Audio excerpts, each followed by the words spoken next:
Hey, Randy Hunter here, and I wanted to give you just a quick heads up on my new jazz improvisation lesson on bebop.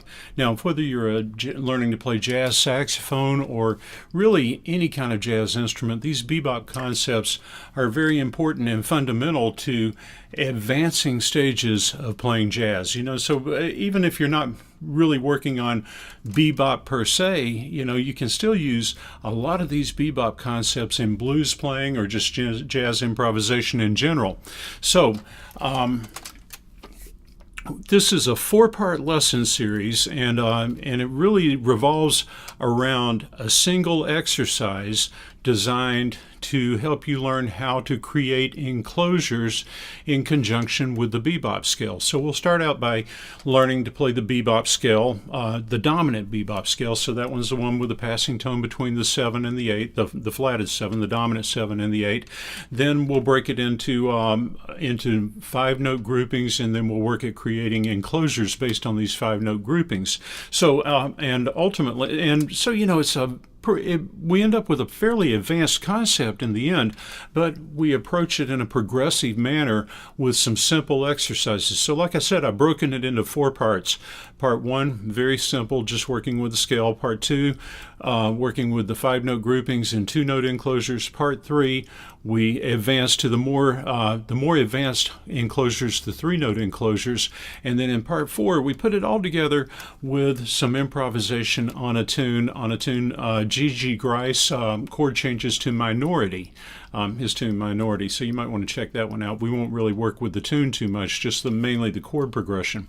And in fact, in the opening clip in the video here, you heard me improvising on that chord progression, and I was trying to use some enclosures, and I was basically doing kind of an exercise improvisation rather than a solo type improvisation. And if you're familiar with my lessons, you know how I like to take concepts and practice them often within the context of tunes, and then advance to more creative solo type improvisation. I like to work the stuff out first and make sure that I'm getting my vocabulary and things working with the chord progressions that I'm jamming on or that I'm soloing on. So check out a few little clips from each of the videos in this series, from each of the parts of this lesson. Okay, hope you enjoy it.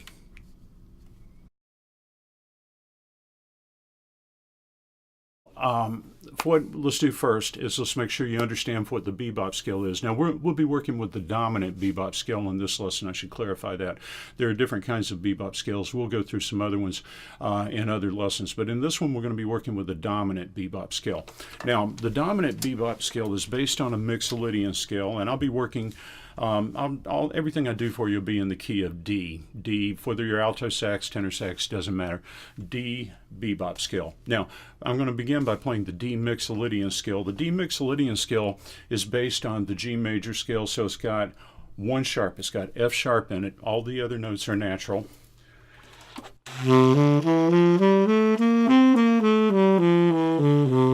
Now, we create the bebop scale by adding a chromatic passing tone between the 7th and 8th tones. So if we count up to the 7th tone of the D Mixolydian scale, D, E, F sharp, G, A, B, C, 1, 2, 3, 4, 5, 6, 7, count as I play.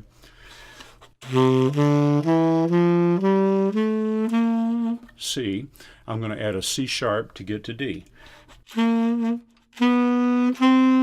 So when I start at the bottom,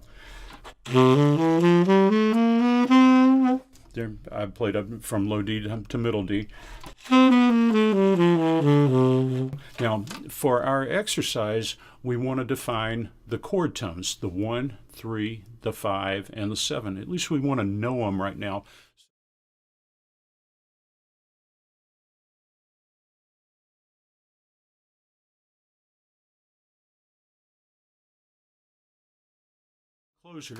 Enclosures are chromatic figures that surround chord tones. So we'll be enclosing the D, the F sharp, and the A.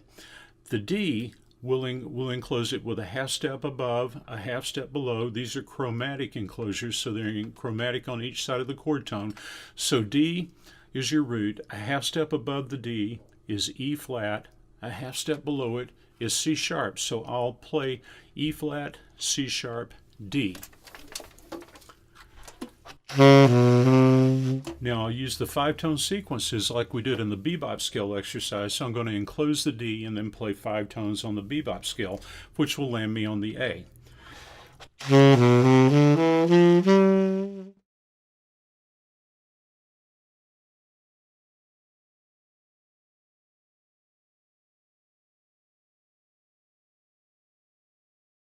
Series, but let's dig right into this exercise. Now, with the 3-note enclosure, we're going to use a half step above our chord tone, then we're going to go to a whole step below our chord tone and use a chromatic approach up to the chord tone. So, for example, and again, we're going to use the same scale, the D bebop scale, and we're going to be enclosing the root, the third, and the fifth, just like we did in the previous exercise. So we've got a half step above the D, that's our E flat. Then we want to reach to a whole step below the D, which puts us on the low C, followed by a C sharp, a chromatic approach to the D. So this way we've got an enclosure, a 3-note enclosure, a half step above, whole below, chromatic approach up to the D. E flat, C, C sharp, D, and of course we're going to do the 5 tones from the bebop scale.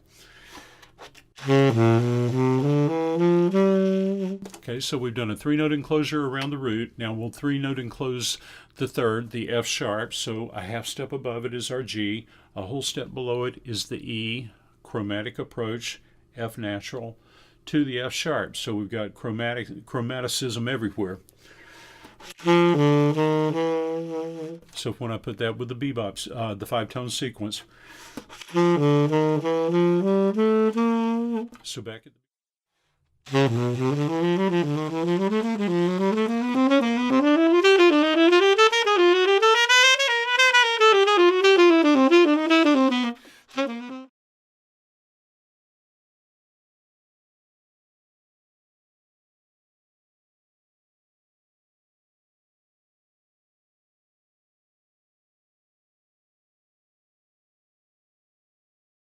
what I think you'll find if you check out Charlie Parker transcriptions, and you know Charlie Parker was kind of a master of enclosures, but Charlie Parker often would enclose the third on dominant chords. I believe I mentioned that earlier.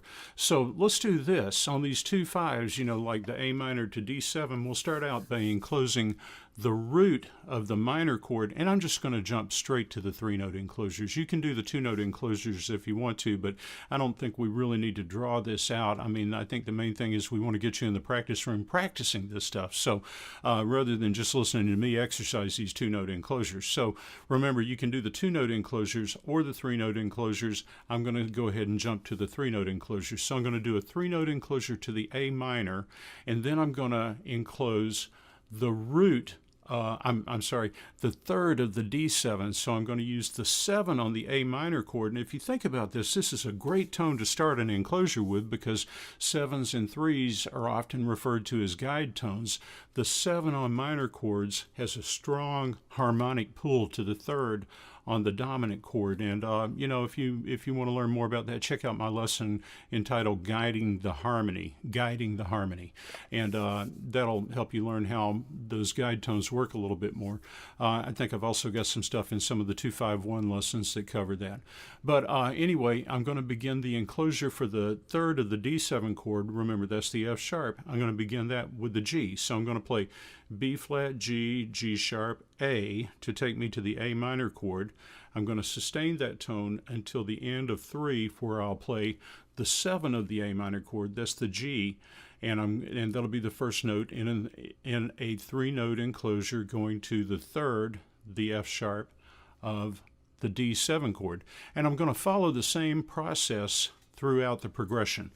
You can read along and see how that works. And remember, in the practice room, yeah, if you need to read it now, that's fine. But in the practice room, try to take the concept and just use the chord progression without looking at everything. You know, and then of course you can take this to other tunes as well. So I'll start out with a 3-note enclosure to the root of the G minor chord because I want to keep the form of our chord progression intact. So I'll do 2 3-note. I'll enclose the G twice since we got 2 bars on it, and then I'll continue by enclosing the root on the minor chords, the third on the dominant chords. Okay, check this out. 1, 2, 3.